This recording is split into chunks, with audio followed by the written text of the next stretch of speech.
Welcome back to the GSMC Sports Podcast, brought to you by the GSMC Sports Network. We are headed into our final segment of the show, talking about the news that Aaron Donald has announced his retirement. The Rams defensive tackle said so on social media and put out a statement. Donald had played all 10 seasons with the Rams and racked up a variety of different accolades that should make him a first ballot Hall of Famer when the time comes. He won 3 Defensive Player of the Year awards, one of 3 players to ever do so, winning it 3 times. He joins Lawrence Taylor and J.J. Watt in that category. He had 8 first-team All-Pro selections, which is tied for 5th most of all time by a player in the NFL, tied with a handful of others for that. He was a Super Bowl champion with the Rams in Super Bowl 56, was a big-time difference maker in that one, a little bit underrated, but he was also incredible in the defensive Super Bowl that took place between the Patriots and the Rams in 2018 as well. They obviously come up short of that one because their offense can only score 3 points, but he was a Pro Bowler in all 10 seasons of his career, starting off with a terrific 2014 campaign that saw him take home the Defensive Rookie of the Year award. He was selected to the NFL's All-Decade team for the 2010s as well. So all kinds of accolades for him, and he goes down as one of the best to ever do it. And I don't think that that is too much of an overreaction. We'll get into the debates around that, but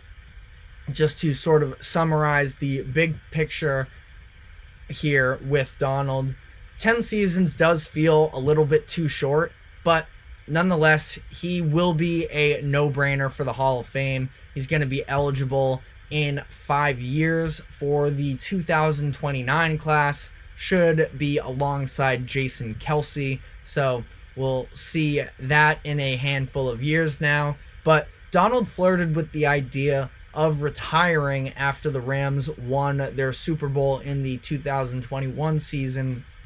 At that point, Super Bowl was really the last thing left for him to cross off on his checklist in terms of what a player can accomplish. And the Rams were all in on that season. It seemed like they were going to be headed in a direction similar as to what they had. They had a just 5-win season in the 2022 season. Last year was a step in the right direction again, where Donald was selected to first team All-Pro. So he still has more in the tank, but at this point, coming out of the 2021 season, he was thinking about it. The Rams bring him back for a $95 million deal over the course of the next 3 seasons. He was set to enter the final year of that contract coming into this upcoming year, but he instead chooses to go out on his own terms. Since 1982, when the NFL officially started tracking sacks, Donald ranks 28th all-time with 111. Based off of Pro Football Reference's positional classifications, he ranks 3rd all-time with defensive tackles. And for me, I would argue that he is the greatest defensive tackle of all time, at least interior lineman. Now, it's a subjective topic. Obviously, when you're talking defensive line, there's different ways you can classify it, as in terms of interior linemen versus edge rushers. But I'm talking true defensive tackles. I think it's him, and I don't think that there are all too many that can rival him for that top spot. In my eyes, the argument is between him and John Randall. I'm probably biased to some degree when you look at Randall's career as well. Of course, a Hall of Famer and part of an iconic defense with the Minnesota Vikings. But I also just think that ultimately, when you look at the accolades the 2 of these players accomplished, it does go in favor of Aaron Donald, where He has 3 Defensive Player of the Year awards. Randall had 0. Donald has more All-Pro selections and a Super Bowl ring to go along with it. I know that rings aren't necessarily super definitive for defenders, especially interior linemen, but I just feel like there is such a level to Aaron Donald's dominance that we really had not seen for a while there. And again, for an interior lineman to win a Defensive Player of the Year award, that is pretty impressive as a whole. You don't have the positional flexibility such as a linebacker where you can rack up tackles, edge rushers where you typically have big sack seasons. Aaron Donald had 20.5 sacks in 1 year, and from an interior guy, that is unbelievable. To put all of these seasons together and get 3 Defensive Player of the Year awards, that's just a level I think that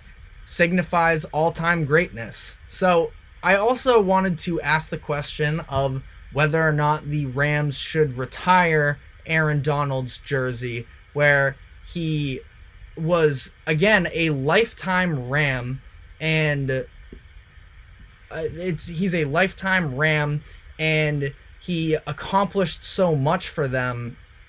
The Rams and money printer never stop. We will get to your comment in just one moment. Just final thoughts here on Donald in terms of whether or not the Rams should retire his number. They've retired 8 in their franchise as a whole. Bob Waterfield, Marshall Faulk, Eric Dickerson, Merlin Olsen, Deacon Jones, Jackie Slater, Isaac Bruce, and Jack Youngblood. I do think that they should retire his jersey. Again, the lifetime being a Ram and to accomplish everything he did. Again, one of 3 players to ever win 3 Defensive Player of the Year awards. I think if you want to look at that group of names that I just listed, he's very much on par with the likes of a Deacon Jones, who is one of the best edge rushers of all time. And I feel like it would be wrong for the Rams to have anybody else wear that jersey number. And we will get into the impact it has on the Rams, his retirement decision that is. But I do want to briefly address here Money Printer's comment where he said more and more people are going on that Chris Sims's take about Drake May being a project player. I don't necessarily see him as a full-time project. I think that he has a lot of similarities to Josh Allen when Josh Allen was coming into the league. And I guess that's a debate in itself, whether or not we saw him as a project player at the time. He has all of the physical tools, and I guess the inconsistency that Drake May has performed with over the course of the past season does make him maybe a little bit of a project. But I think when you're evaluating some of these quarterbacks, obviously you do have to look at their shortcomings, but ultimately when you're looking for a quarterback, you want to start with what tools do they have to put together a successful NFL career. If you look back at Mahomes, he wasn't perfect obviously coming into it, and obviously the degrees of some of the passes that he makes, he was never reaching those heights, but he did share a lot of those sort of mobility, dual threat, throwing on the run types of flashes, and it was about getting him to better understand defenses. He was a little bit of a late bloomer in terms of when he started playing football and understanding how to run an offense. And I think that Drake May has the arm strength. He has the size. I think the biggest thing that I can't stand in terms of the Drake May evaluation is the people that say he's not athletic enough. Because if you watch these UNC games, the way that he is able to be mobile, he's extremely physical. Again, I see a lot of Josh Allen in him. Does he have maybe the acceleration speed of a Caleb Williams or a Jaden Daniels? Probably not. But I also think he has all the arm strength in the world, and I think that he has what it takes to be a quarterback at the next level. Now, he does probably have to fall into a situation, to your point about him being a project, he probably has to end up in a situation where there is time for him to better understand the game. That's why if you look at, I'm a Patriots fan, I would worry a little bit about him stepping into the Patriots offense day one with the offensive line that they have.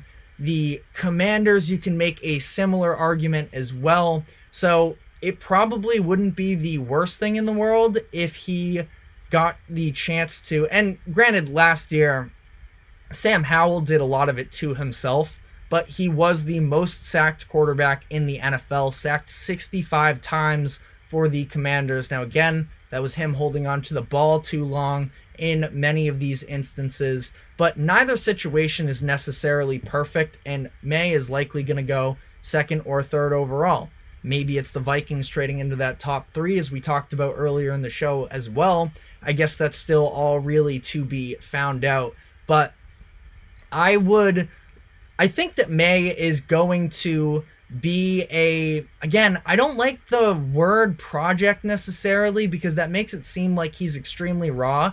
He could walk into the NFL and immediately have again, it's not like he has the size of a Bryce Young where you have to worry about him necessarily in those offenses when there aren't things opening up for them right away. You're worrying about him getting knocked down.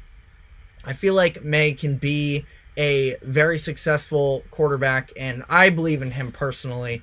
But thank you for the comment. Of course, we encourage that with everybody. But wrapping up this conversation on Aaron Donald and now the impact that it has on the Rams, like we talked about, the Rams really built themselves back up last season from a 5-win team as Stafford was injured and there was a lot of turnover and that Super Bowl hangover, to last year making the playoffs and putting together one of the best playoff games, obviously one half of it, and they end up losing to the Detroit Lions in Wild Card Weekend, but it was a great game, and this is definitely a blow for them. Again, Aaron Donald was first-team All-Pro last season, so he still had it in the tank if he wanted to keep going, but now it is that much more youth that they are going to be relying on during the course of the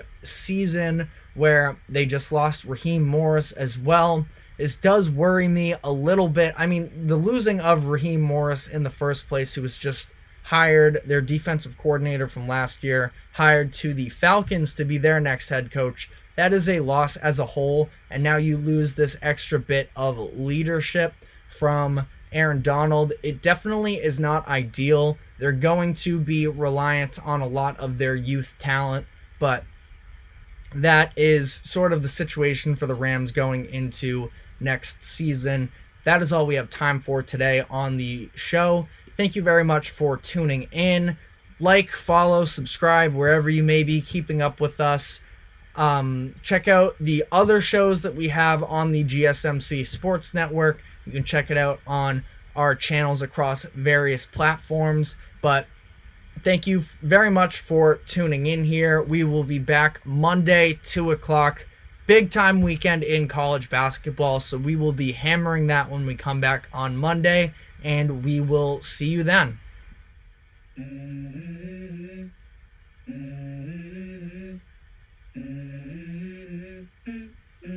Let's go. I wake up to a little bit of drool on my pillow, feel like it's gonna be a bad day. Yeah, I'm tired of shit, and the coffee ain't hit yet, damn it.